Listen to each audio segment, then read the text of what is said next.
Hey there, what a week. Besides our game-changing election, there were tornadoes, political and real, in KwaZulu-Natal, election drama across the rest of the world, and state capture-linked arrests locally. But the elections are, of course, still the big story here in South Africa, with coalition talks furiously underway. We break down everything you need to know as South Africa stands on the precipice of potentially major change. First up, ANC accepts final results and defeat. Not so much MK. The final election results were announced on Sunday, and it was a shocker.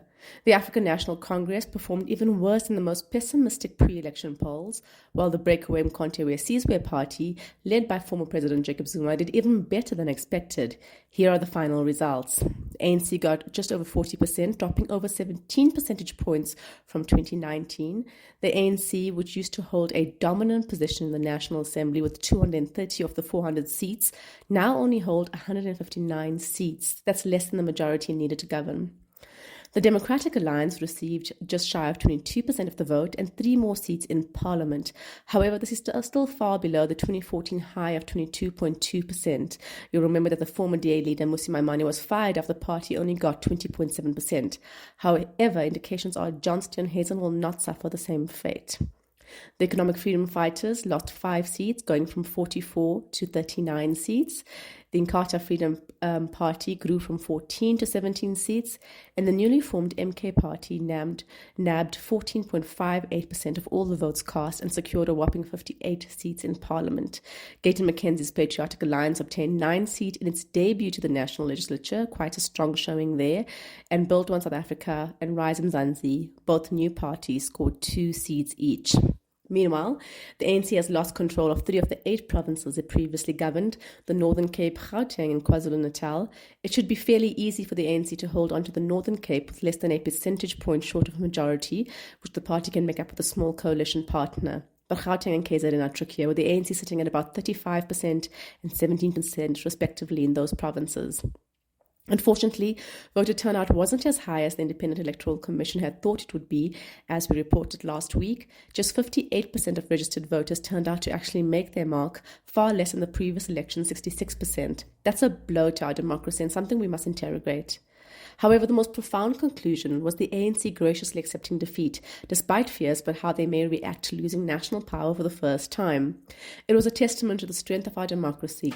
So too did many other parties and independent candidates who did not do as well as they'd hoped, including even the EFF, which saw its growth trajectory since it launched in 2014 finally arrested. Not so the MK party, who flouted the most basic rule of South African elections, not undermining the credibility of our precious elections. Zuma called for a revote and demanded results not be declared, claiming the vote was rigged despite no evidence and observers declaring the election free and fair. Other parties which raised technical issues like the EFF, the Congress of the People, COPE, and others said that they accepted the election results. EFF leader Julius Malema said his party accepted the minor discrepancies that they raised would not have any material effect on the final result. Zuma also made thinly veiled threats around his allegations, warning the IEC not to provoke his supporters, putting security forces on high alert to prevent a repeat of the 2021 riots that followed his arrests. It's a sign of the danger that faces our country should the MK party continue to grow. Thankfully, our system triumphed in the end. For now, a new dawn of South African politics breaks. That brings us to elections. The previously unthinkable has happened. The DA and the ANC, political enemies, are actively considering a coalition to keep parties like the MK, who are anti the constitution, out of power. At least that's what investors and the business community are hoping for. An ANC alliance with a business-friendly DA would reassure markets, unlike the MK party with their disregard for the South African constitution and their love of nationalising, well, everything. Business is also largely against an EFF tie-up, a party with similar issues. The DA says they are determined to keep the MK and EFF from what they call a doomsday coalition with the ANC. It would prefer to be the coalition partner and has put together a negotiation team including former leaders Helen Zille and Tony Leon. But the ANC at a recent briefing said they're still talking to all parties, except Zuma's MK apparently, who did not respond to them reaching out, according to the ANC spokesperson. Zuma's daughter has previously implied that MK would only work with the ANC should Ramaphosa be forced out, which is obviously an absurd demand. Other ANC top dogs like Finance Minister Enoch Godongwana and ANC Secretary General Fikile Mbalula have said that they will do what is in the country's best interest and not be irresponsible in coalitions. But reports have emerged of some ANC partners, most strongly the SACP and COSATU, very unhappy at the idea of a DA partnership. Things are at a very sensitive stage. A deal must emerge by the 17th of June when Parliament reconvenes to elect a president and speaker. But what would a coalition agreement look like? There are a couple of different options to choose between. Firstly, there is a government of national unity. Picture a big happy family dinner where everyone gets a seat at the table, only with fewer food fights and more political negotiations. To promote national unity and political stability, as many of the political parties elected to Parliament as possible would be represented in the National Cabinet, in a throwback to the Mandela days, with F.W. de Klerk and Thabo Mbeki serving as deputy presidents. But mind you, our parties agree on practically nothing, so how could they pass laws or govern effectively? The other option is a minority government. This is a far more tentative arrangement. It would basically mean the ANC just elects a new president, which they could try to do after all. They still are the biggest party, and then tries to pass laws via a hostile parliament. This is a fairly terrible way to run a government, of course. It relies on other parties voting with you as and when they feel like it. There's a full coalition. This is like a group project where parties that sign up to the coalition have to share the credit and the blame. In a formal coalition, parties share executive posts and govern together. While it sounds great in theory, it might lead to some serious drama. For example, a coalition with the DA could constrain both parties' abilities to maintain their distinct political identities. The stumbling block here is the constituencies on either side. A full coalition would also be hard to sell to the supporters of both parties, given their different positions on key policy points. Finally, there is the confidence and supply agreement. This arrangement would mean that certain parties would agree to elect an ANC president and pass the budget, but would only agree to further laws on a case-by-case basis. This deal is common in European countries as a way of maintaining a semblance of stability, but there is no obvious winner. The confidence part refers to motions of no confidence, and the supply part to budgets. In this type of agreement, parties support each other on these critical votes only, and everything else is left for decision as and when. Whatever happens next will determine South Africa's future. We're holding our breaths. Moving on to your briefs. Mzansi flies high as the world's friendliest nation. South Africans, is there a more resilient people? Between dodging potholes, crime and load shedding, a recent study has named us the world's friendliest nation. You heard that right. We're the golden retriever of countries, according to a study by fintech company Remitly that named us the world's friendliest nation. They surveyed over 3,000 people worldwide to determine the friendliest and most welcoming countries across 5 categories. South Africa scored the highest on the agreeableness trait with an impressive 34.63 out of 40. The study highlighted some unique aspects of South Africa that contributed to our top ranking. Our stunning natural beauty, fantastic weather, yes, even when it's freezing like today, and the inherent friendliness of South Africans were among the reasons people voted for us. In a testament to our strength and ability to maintain our friendly nature despite the challenges we face as Mzansi. Other countries in the top 5 friendliest list include Greece at number 2, Croatia, Mexico, and Sweden at numbers 4, 5, and 6 respectively. Consider this, we also rose in the ranks of the World Happiness Index, climbing from 106 in pre-COVID years to 83 this year. Finland was named the happiest country for the 7th year in a row, followed by Denmark, Iceland, and Sweden. Is it a coincidence that these are also the best social democracies in the world? And let's not forget those pastries. And now, as we wait for government coalitions after the election, we can't help but imagine what a South Africa where things work would look like. Imagine reduced or no load shedding, employment for the majority, and a safe country where we're not preoccupied with crime. We're sure our friendliness and happiness would be through the roof. So do better, political parties. We want to beat Finland next year. Next story, the corruption charges that brought Zizi Kodwa down. Zizi Kodwa, formerly the Minister for Sports, Arts and Culture, resigned on Wednesday afternoon after he was arrested on corruption charges. He appeared at Palm Ridge Magistrate Court in Ekurhuleni on Wednesday morning with his co-accused former EOH Director Johan McKay. Kodwa is one of the highest profile leaders to be held accountable following the seemingly endless revelations about government wrongdoing at the State Capture Commission, which was chaired by the then Deputy Chief Justice Raymond Zondo from 2018 to 2022. Stephen Powell, head of forensic investigations at ENS Africa, testified at the commission a few years ago that Kodwa received 2 million rand in bribes from EOH from February 2014 to April 2015, including luxury accommodation and 1 million rand in his personal account. This was around the time Kodwa served as the African National Congress spokesperson. Kodwa has denied the allegations. Kadwa's arrest forms part of a 460 million rand probe into EOH Holdings contracts from the city of Johannesburg in 2016, as exposed at the Zondo Commission. The resignation is in keeping with the ANC's step-aside rule. According to this rule, party members who have been criminally charged must voluntarily resign from government, party leadership, and activities. The party introduced the rule in 2017, around the time its current leader, Cyril Ramaphosa, replaced his scandal-ridden predecessor, Jacob Zuma. The rule was introduced specifically to combat frustration with the party's numerous corruption scandals, particularly during state capture.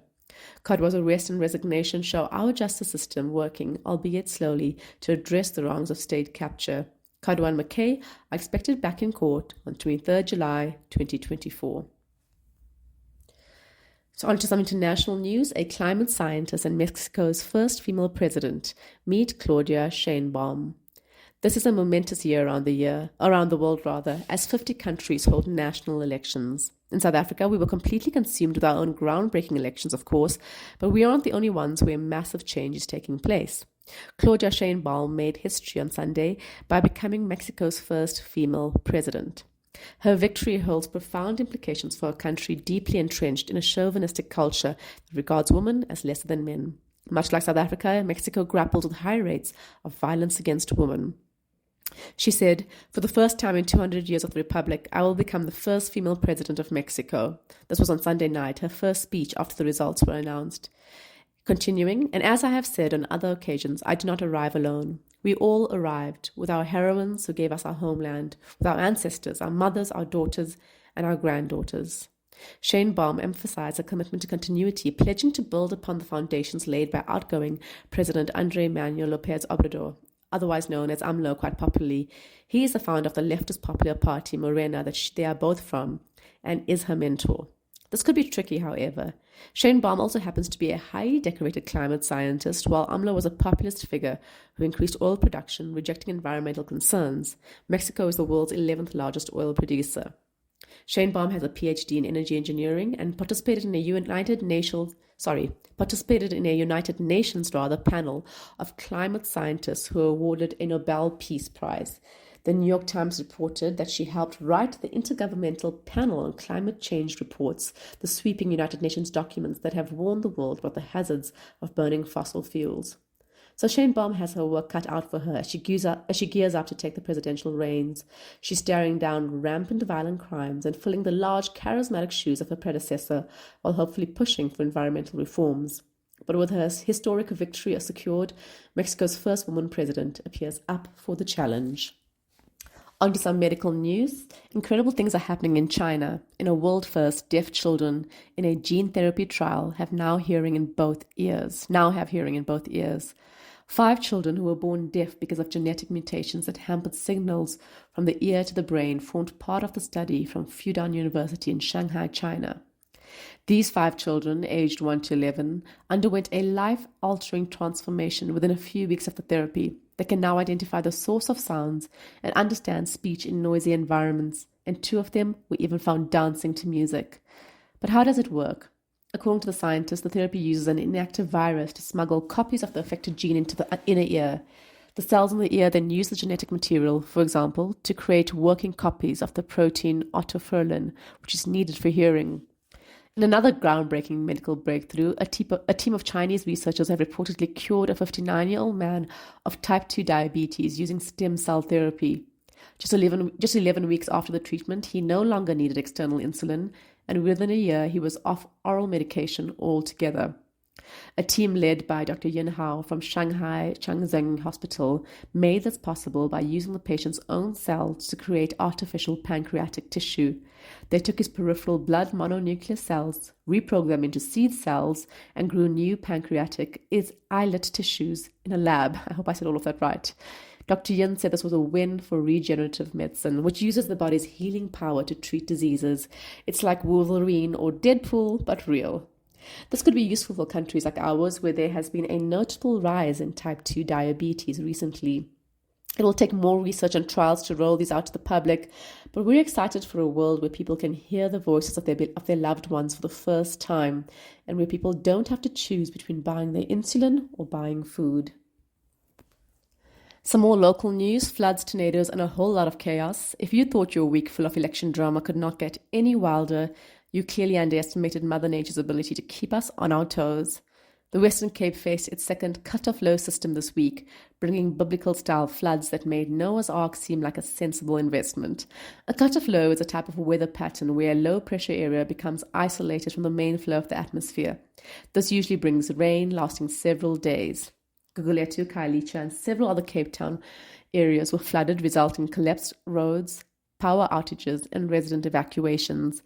The toll of the weather chaos was also evident across Oudtshoorn, Elim, Cedarburg, Knysna, and Mossel Bay. In Cedarburg, 16 families were forced to evacuate as floodwaters surged, while 17 individuals were rescued along the garden route. Despite the widespread devastation, no injuries or fatalities were reported. While the Western Cape grappled with floods, KwaZulu-Natal faced its own trials as tornadoes ripped through communities. Yep, you heard that right. Not just one, but two of these swirling wonders decided to make a guest appearance in KwaZulu-Natal on Monday. On Tuesday afternoon, it was reported by Daily Maverick that at least 11 people had died in the storm, 7 of whom were from Tongaat, just north of Durban. Preliminary reports indicate widespread destruction, with hundreds of homes severely damaged or destroyed. Public infrastructure, including schools, roads, and healthcare facilities, also bore the brunt of the storms. Community and relief organizations mobilized to provide aid and support to those affected. Teams from organizations like the Red Cross, Al Imdad Foundation, and Gift of the Givers have offered hot meals, shelter, and medical assistance to displaced families. Here's hoping the disaster-prone province recovers quickly. Lastly, Trump is now a convicted criminal, but he can still run for president. Former U.S. President Donald Trump is now a convicted criminal. A New York jury convicted him on Thursday last week of falsifying business records to cover up hush money payments to a porn star he'd slept with. And we thought our politics was wild. Speaking of our politics, you'll remember that our courts barred our former president, Jacob Zuma, from running as president for the MK party, as he has also been convicted of a crime and served jail time. Not so in the US, where, like Zuma, Trump is aiming to return to office. So many parallels with these two, down to their co-conspirator daughters, Ivanka and Dudu. The difference is that Trump, unlike Zuma, actually has a really good shot of becoming president again, despite running arguably the most chaotic and divisive administration the US has ever seen when he was president between 2017 and 2021. He is very popular in pre-election polls ahead of the November elections, and he is facing off only against increasingly unpopular incumbent Joe Biden. But how is he still allowed to run for president? Doesn't the US system prevent a convicted criminal from doing so like our system does? Short answer, it does not. The US Constitution sets very few eligibility requirements for presidents. They must be at least 35 years old, national-born citizens, and have lived in the United States for at least 14 years. There are no limitations based on character or criminal record. However, there are some nuances under their federal system, where states have more power and autonomy than our provinces. Some US states prohibit felons from running for local office, but these laws do not apply to the federal or national offices like president. This also means he won't be able to pardon himself should he become president, as it's a state-level conviction and he can only do so with federal crimes. Trump may face even more convictions. He's been charged with dozens of other felonies across 3 additional cases, 2 federal and 1 in Georgia. So what happens if Trump is elected from prison? As the New York Times puts it, no one knows. In practice, the election of an incarcerated president would create a legal crisis that would almost certainly need to be resolved by the courts. More likely, Mr. Trump could sue to be released on the basis that his imprisonment was preventing him from fulfilling his constitutional obligations as president. It's going to be a crazy election to watch. That's it from us at The Wrap, an award-winning product of Explain.co.za. Simple news summaries for busy people. The Wrap is sponsored by Explain's agency division. We specialize in content marketing for purpose-driven organizations, often with a pan-African reach. Mail info at Explain.co.za for a quote. Remember to share the love. Tell your friends to sign up at Explain.co.za/subscribe. Till next time, goodbye from the team.